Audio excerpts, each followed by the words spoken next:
ఉమ్మడి మహబూబ్ నగర్ జిల్లా కలెక్టర్ గా పనిచేసిన రిటైర్డ్ ఐఏఎస్ అధికారి కాంగ్రెస్ పార్టీ మాజీ డీసీసీ అధ్యక్షులు కుంభం శివకుమార్ రెడ్డి, చిట్టం లక్ష్మి ఐఏఎస్ తండ్రి, Narayanpet MLA doctor Chittam Parnika Reddy, TPCC సభ్యులు చిట్టం అభిజయ్ రెడ్డి తాతగారైన కుంభం పుల్లారెడ్డి కన్నుమూశారు. గత కొన్ని రోజులుగా అనారోగ్యంతో బాధపడుతూ హైదరాబాద్లోని ఓ ప్రైవేటు హాస్పిటల్లో చేరి చికిత్స పొందుతున్న ఆయన తుది శ్వాస విడిచారు. హైదరాబాద్ జూబ్లీ హిల్స్లోని మహాప్రస్థానం శ్మశాన వాటికలో అంతిమ సంస్కారాలు నిర్వహించారు.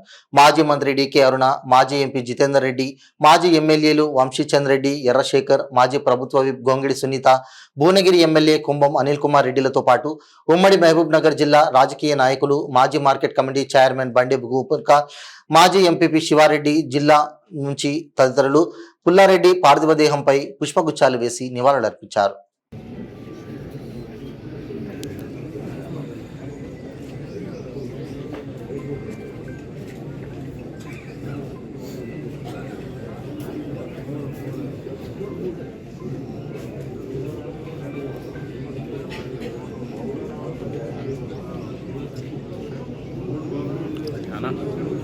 అన్నా ఇన్నే లోపల ఉన్నా